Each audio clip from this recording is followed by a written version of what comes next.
नमस्कार दोस्तों, यह वीडियो आदिकालीन हिंदी साहित्य से संबंधित 8वां वीडियो है।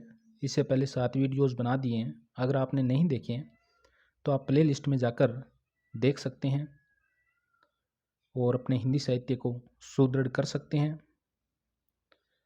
वीडियो अगर अच्छा लगे तो लाइक करना, शेयर करना, सब्सक्राइब करना और ऑल नोटिफिकेशन पे क्लिक करना ताकि आने वाली वीडियोस के बारे में जानकारी मिल सके। चलो स्टार्ट करते हैं। परमाल रासो काव्य कृति के कवि का नाम है नरसिंह भाट, हेमचंद्र, सारंगधर, जगनिक। तो परमाल रासो रचना किसकी है? जगनिक की है। आलयखंड नाम से प्रसिद्ध रासो काव्य ग्रंथ परमाल रासो के रचयिता जगनिक है। इस रासो ग्रंथ में जगनिक ने अपने आश्रयदाता चंदेल शासक प्रमर्दिदेव चंदेल के 2 वीरों आलय एवं उदल की वीरता का वर्णन किया है। नरसिंह भाट ने विजयपाल रासो की रचना की तथा सारंगधर ने हमीर रासो ग्रंथ की रचना की। पंडित चंद्रधर शर्मा गुलेरी ने किसको पुरानी हिंदी का प्रथम कवि स्वीकार किया है? तो चंद्रधर शर्मा गुलेरी ने हिंदी का प्रथम कवि किसे माना है? राजा मुंज को माना है। किसे माना है? राजा मुंज को। राजा मुंज को पंडित चंद्रधर शर्मा गुलेरी ने पुरानी हिंदी का प्रथम कवि माना है तथा 10वीं शताब्दी के अंतिम चरण को हिंदी साहित्य के प्रारंभिक चरण के रूप में स्वीकार किया है। ज्ञातव्य है कि पंडित चंद्रधर शर्मा कहानीकार थे। क्या थे? कहानीकार। उसने कहा था, फ्लैशबैक पद्धति पर लिखी गई बहुत शानदार कहानी है चंद्रधर शर्मा गुलेरी की। बुद्ध का कांटा, सुखमय जीवन गुलेरी जी द्वारा लिखी गई श्रेष्ठ कहानियां हैं। उसने कहा था कहानी 1915 में सरस्वती पत्रिका में प्रकाशित हुई थी। कब हुई थी? 1915 में। हालात एक कन्हैया किसकी रचना है? पूर्ण भगत की, अमीर खुसरो की, विद्यापति की या इनमें से किसी की नहीं? तो हालात एक कन्हैया, 2 सूखने, पहली मुकरियां किसकी है? ये अमीर खुसरो की है। उत्तर प्रदेश के एटा जिले में पटियाली गांव में 1225 ईस्वी में जन्मे अमीर खुसरो को खड़ी बोली हिंदी का प्रथम कवि माना जाता है, जिनकी पहेलियां, मुकरियां, गजल अमीर खुसरो की प्रमुख रचनाएं हैं।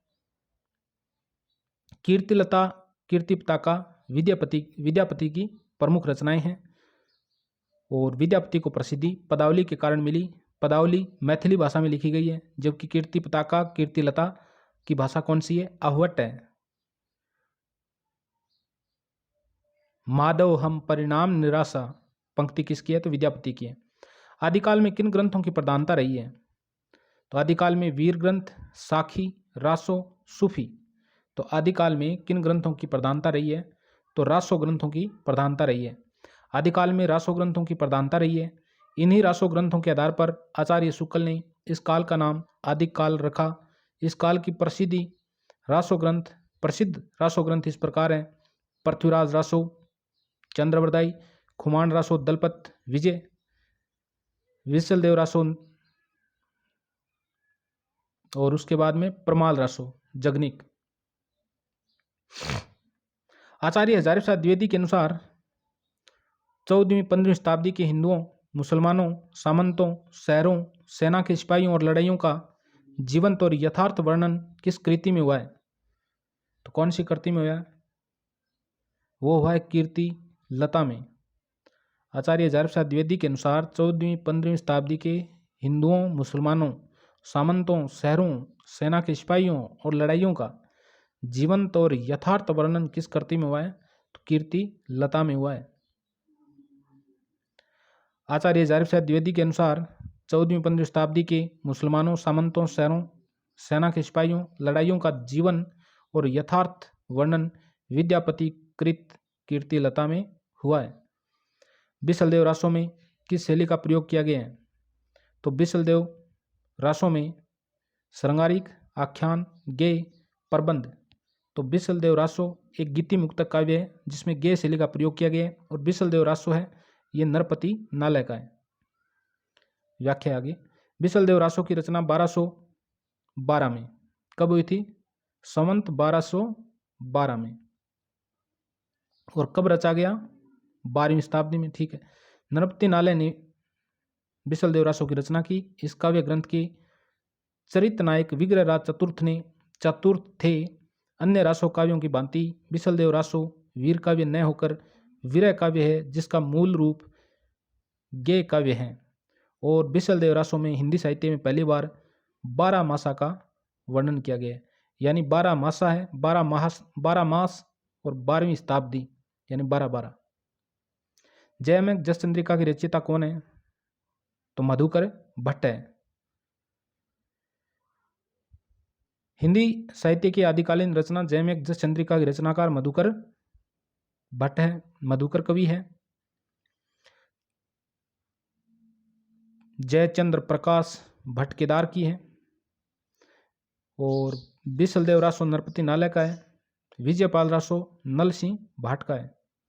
भविष्यत का धनपाल का है। किसका है? धनपाल का। भविष्यत का हिंदी साहित्य के आदिकाल के अपभ्रंश भाषा के कवि धनपाल की रचना है। पवम चरियु, रिठनेमी चरियु, नागकुमार चरियु अपभ्रंश भाषा के कवि शंभु की रचना है। तो पवम चरियु, रिठनेमी चरियु, नागकुमार चरियु किसकी रचना है? शंभु की।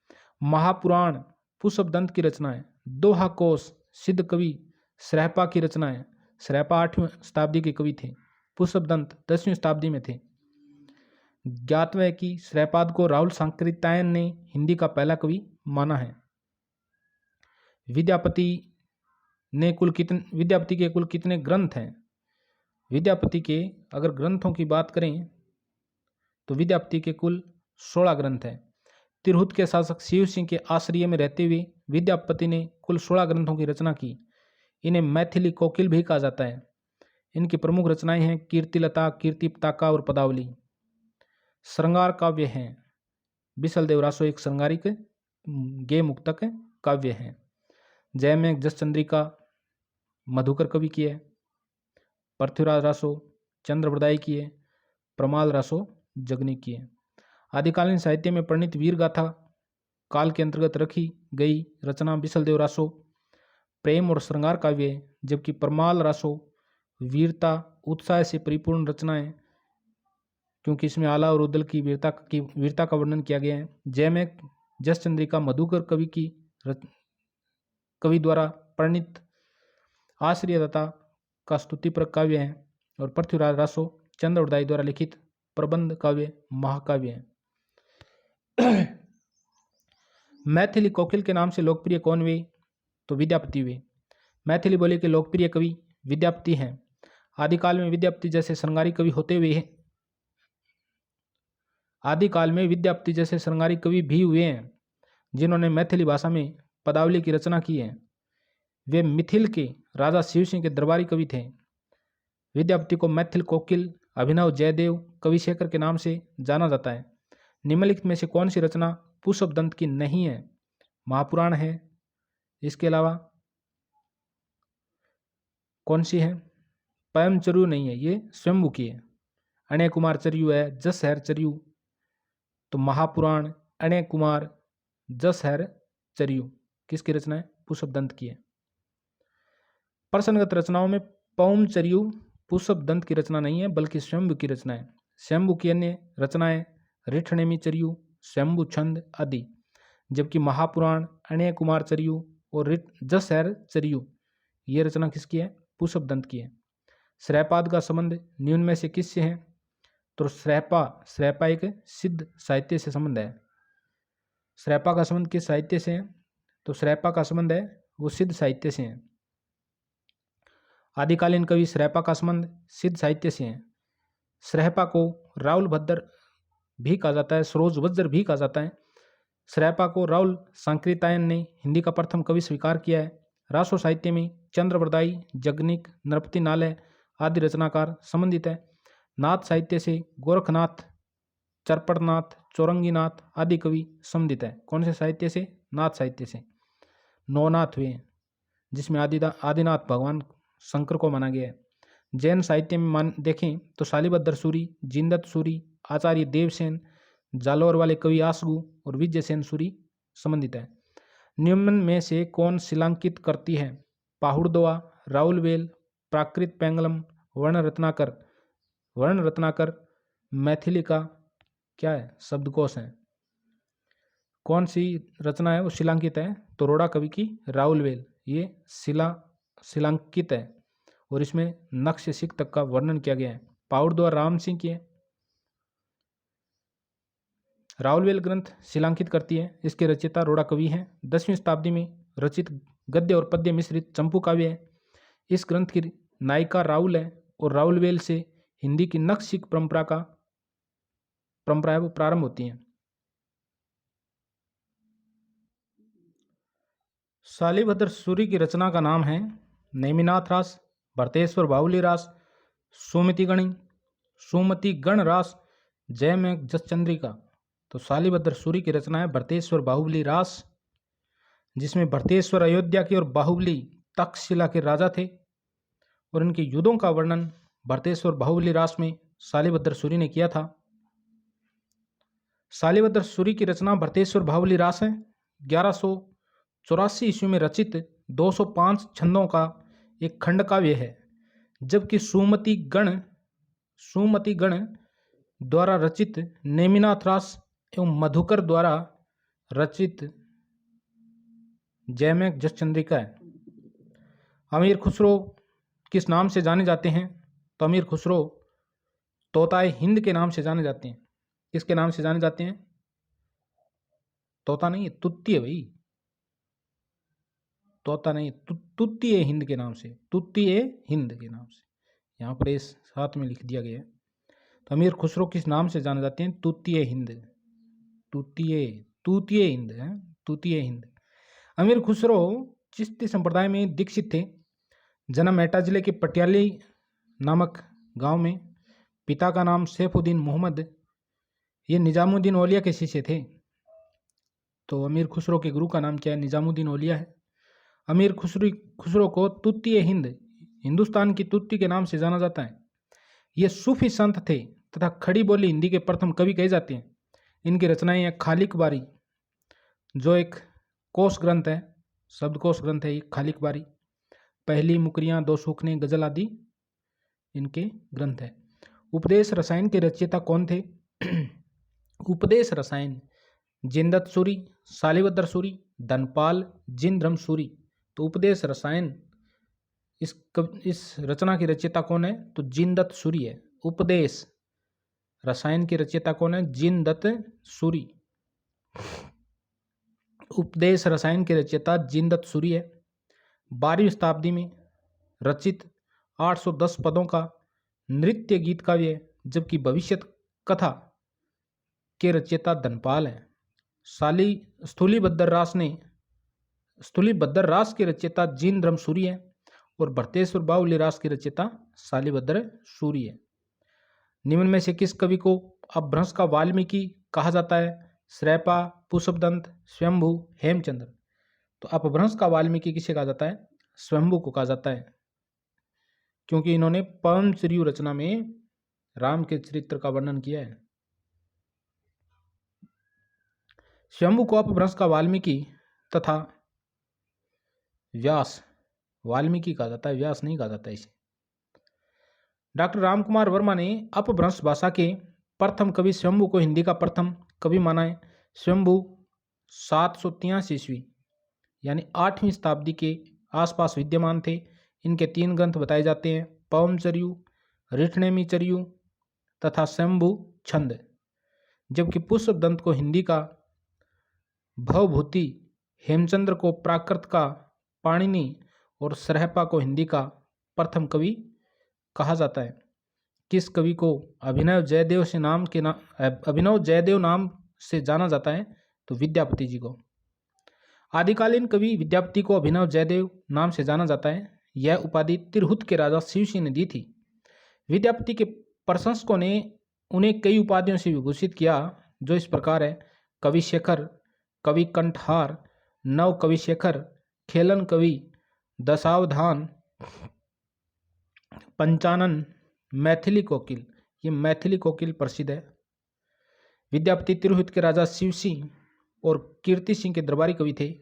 इनके द्वारा रचित ग्रंथ है पदावली, कीर्तिलता, कीर्ति पताका, भू परिक्रमा, पुरुष परीक्षा, लिखनावली।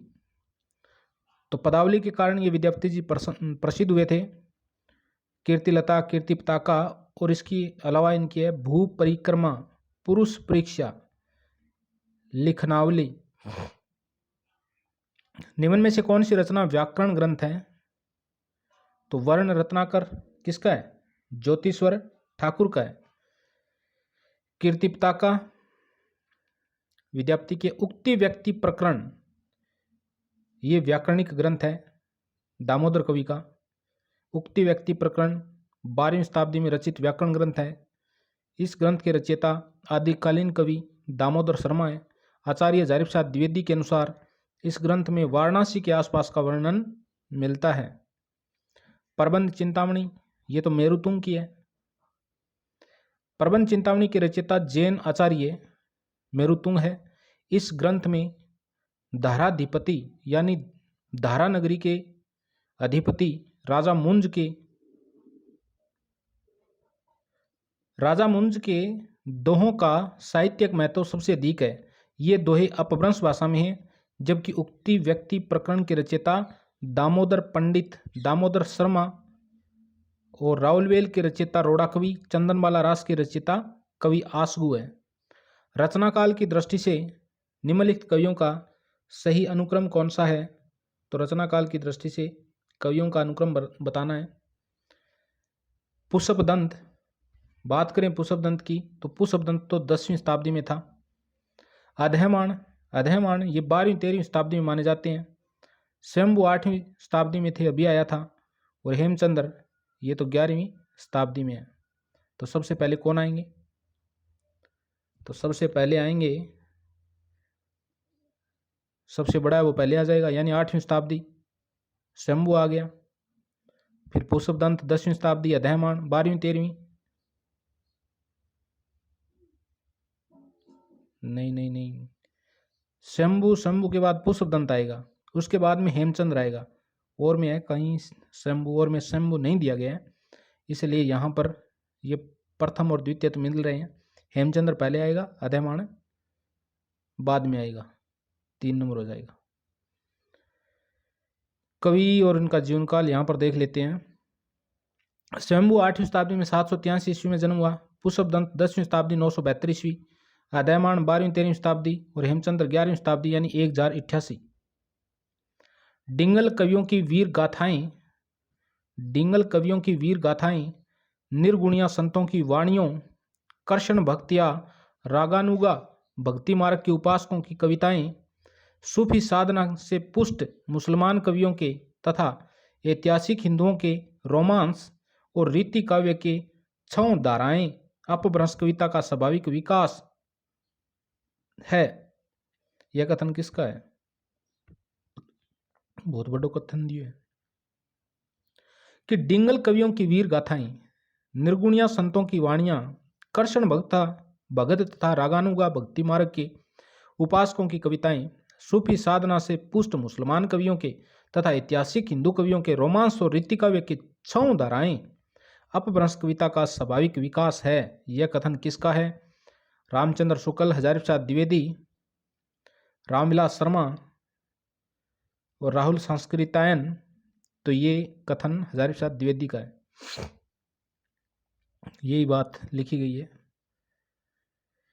कुंडलिनी के उद्बुद्ध होने पर जो स्फोट होता है, किसके? कुंडलिनी के उद्बुद्ध होने पर जो स्फोट होता है उसे क्या कहते हैं? नाद, बिंदु, प्रकाश, सिद्धि। तो उसे तो नाद कहा जाता है। कुंडलिनी के उद्बुद्ध होने पर जो स्फोट होता है उसे नाद कहते हैं। नाद और बिंदु संज्ञाएं वज्रयान सिद्धों में बराबर चलती रही है। गोरख सिद्धांत में इसका उल्लेख मिलता है।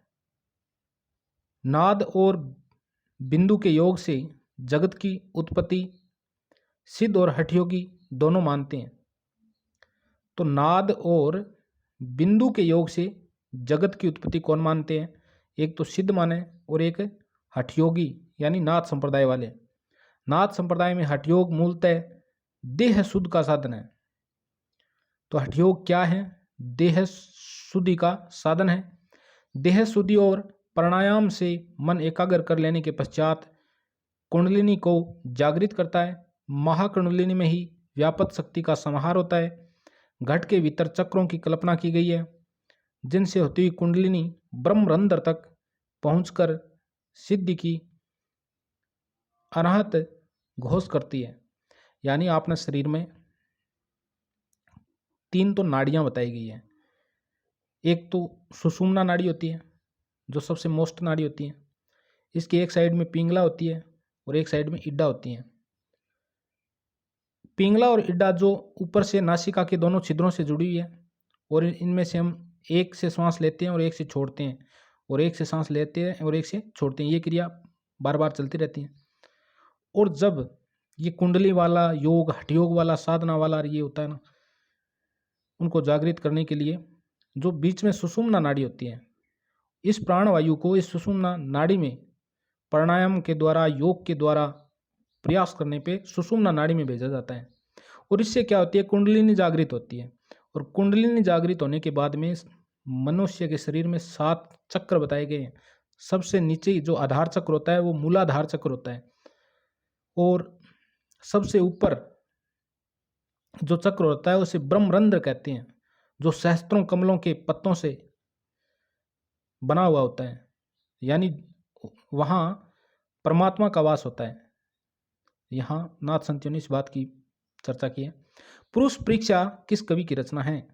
पुरुष परीक्षा, तो पुरुष परीक्षा ज्योतिश्वर ठाकुर, गोरखनाथ, आचार्य देवसेन, विद्यापति। तो पुरुष परीक्षा और भू परिक्रमा किन की रचना है? ये विद्यापति की है। पुरुष परीक्षा विद्यापति की रचना है, जो संस्कृत भाषा में है। संस्कृत भाषा में विद्यापति की अन्य रचनाएं भी हैं, जैसे सेव सौरस्य सार, गंगा वाक्यावली, दुर्गा भगत तरंगिणी, भू परिक्रमा, दान वाक्यावली, विभाग सार, लिखनावली, गया पतलक, वर्णकृत्य इत्यादि। अवट भाषा में कीर्तिलता है, कीर्ति पताका है, और मैथिली में पदावली है। विद्यापति की पदावली कौन सी भाषा में है? मैथिली है। पदावली की भाषा कौन सी है? मैथिली। और गोरखर विजय की भाषा भी मैथिली है। और विद्यापति ने टोटल 16 ग्रंथों की रचना की थी। आचार्य देवसेन के ग्रंथ है श्रावकाचार, जिसमें श्रावक धर्म का वर्णन किया गया है। नए चक्र, दर्शनकार, भाव संग्रह, आराधनागर, तत्वसार तथा सवापधम दोआ। गोरखनाथ के काव्य ग्रंथ। डॉक्टर पीताम्बर दत्त बड़ैथवाल ने गोरखनाथ के 14 ग्रंथों को प्रमाणित मानकर उनका संपादन गोरखनाथ नाम से किया। गोरखनाथ नाम से नहीं किया, गोरखवाणी के नाम से किया है।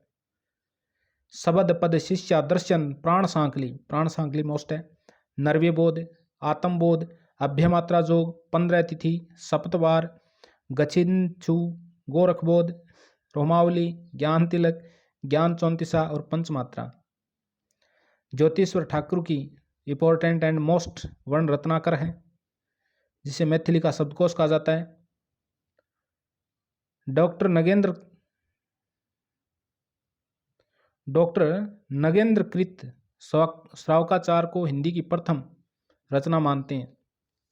नोट और लिखा है यहाँ पे, और वो भी नोट लगा के गलत टेक रखे अगला। नगेंद्री थोड़ी है, श्रावकाचार है देवसेन की। देवसेन कृत श्रावकाचार को हिंदी की प्रथम रचना मानी जाती है। श्रावकाचार हिंदी की प्रथम रचना मानी जाती है, जो देवसेन की है, नए की नगेंद्र की।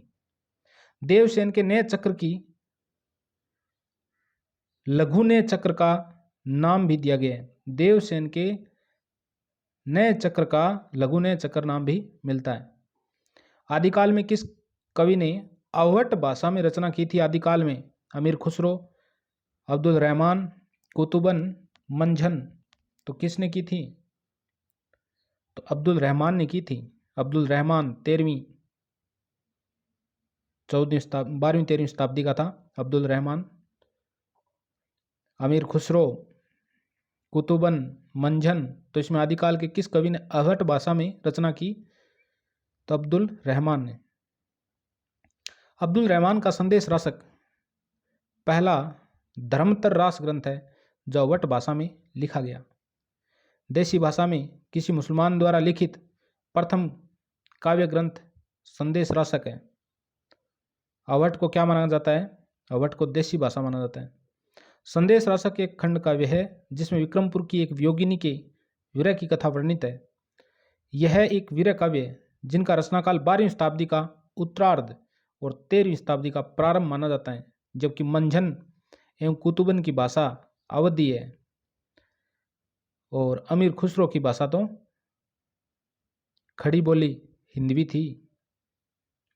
आदिकाल को अन्य किस नाम से जाना जाता है? तो आदिकाल को वीरगाथा काल के नाम से जाना जाता है। आदिकाल को अन्य वीरगाथा काल के नाम से जाना जाता है। आदिकाल को वीरगाथा काल नाम से भी जाना जाता है। विभिन्न विद्वानों ने आदिकाल का नामकरण इस प्रकार किया है। चारणकाल डॉक्टर ग्रियर्सन ने कहा, आदिकाल को आदिकाल हजारी प्रसाद द्विवेदी ने कहा, वीरगाथा काल रामचंद्र शुक्ल ने कहा, प्रारंभिक काल मिश्र बंधुओं ने कहा है, सिद्ध सामंत काल राहुल सांकृत्यायन ने, बीज व्यापन काल महावीर प्रसाद द्विवेदी ने, चारणकाल या संधि काल डॉक्टर रामकुमार वर्मा ने कहा है। निम्नलिखित कवियों का सही कालक्रम बताइए। श्रैपा सैन्य नीचों बंद करो, आठों बणियो। तो श्रैपा कौन सी शताब्दी को है? 8वीं शताब्दी को है। हेमचंद्र को जन्म 1088 में हुआ है, तो ये कौन सी शताब्दी का है? 11वीं शताब्दी का है। और इसके अलावा बात करें सोमप्रभ सूरी का, तो सोमप्रभ सूरी का जन्म हुआ था 1184 में। कब हुआ था? 1184 में। और गोरखनाथ का जन्म 845 ईस्वी में। 845 ईस्वी में। इसके अनुसार ये हो जाएगा, सबसे पहले श्रैपा आएगी 8वीं शताब्दी, फिर 9वीं शताब्दी में गोरखनाथ, और फिर 11वीं शताब्दी में हेमचंद्र, और फिर 12वीं शताब्दी में सोमप्रभ सूरी। इस तरीके से ऑप्शन नंबर 3 सही हो जाएगा। श्रैपा 769 ईस्वी, राहुल सांकृत्यायन ने के अनुसार ये 769 ईस्वी। गोरखनाथ 845 ईस्वी, ये भी राहुल जी के अनुसार ही है। हेमचंद्र का टाइम है 1088 11वीं शताब्दी। सोमप्रभ सूरी 1184 12वीं शताब्दी। आला किस ऋतु में गाया जाता है? तो ये तो आला कौन सी ऋतु में गाया जाता है? वर्षा ऋतु में गाया जाता है, यानी आषाढ़ और सावन में। रासो काव्य परंपरा के प्रमुख कवि जगनिक द्वारा रचित प्रमाल रासो आलयखंड 1230 ईस्वी में प्रकाशित रचित एक वीर गीत वीर काव्य है जो सामान्यतः वर्षा ऋतु में गाया जाता है। शब्दानुशासन के लेखक है, तो ये तो हेमचंद्र है। शब्दानुशासन हेमचंद्र का एक व्याकरणिक ग्रंथ है। इसमें संस्कृत, प्राकृत और अपभ्रंश तीनों का समावेश है। रस मीमांसा आचार्य रामचंद्र शुक्ल ने 1949 में संपादित किया। दोहा को श्रैपा की है। पयमचर्यु शंभु की है। खालिक बारी किसकी रचना है? तो ये तो अमीर खुसरो की है। खालिक बारी रचना किसकी है? अमीर खुसरो की। खालिक बारी एक कोश ग्रंथ है। दो सुखन, हालात एक कन्हैया, नजरान ए हिंदी, पहेलियाँ, मुकरियाँ, गज़ल, ये अमीर खुसरो की रचनाएं हैं। अमीर खुसरो का वास्तविक नाम अबुल हसन था। अमीर खुसरो किसके शिष्य थे? निजामुद्दीन औलिया के शिष्य थे। अमीर खुसरो की बोली खड़ी बोली थी। आदि कवि हिंदी के ये अमीर खुसरो खड़ी बोली के आदि कवि और प्रथम कवि माने जाते हैं। अपभ्रंश को पुरानी हिंदी किसने कहा? तो चंद्रधर शर्मा गुलेरी ने कहा है। अपभ्रंश उत्तर अपभ्रंश को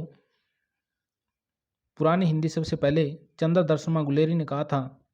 चंद्रधर शर्मा गुलेरी ने उत्तर अपभ्रंश को, यानी अपभ्रंश के उत्तर अपभ्रंश को पुरानी हिंदी सबसे पहले किसने कहा? चंद्रधर शर्मा गुलेरी ने कहा था। तो इस वीडियो में इतना ही देखेंगे, बाकी का आगे। अगर आपको वीडियो अच्छा लगा है तो लाइक करें, शेयर करें, सब्सक्राइब करें, अपने दोस्तों को सेंड करें। ओके।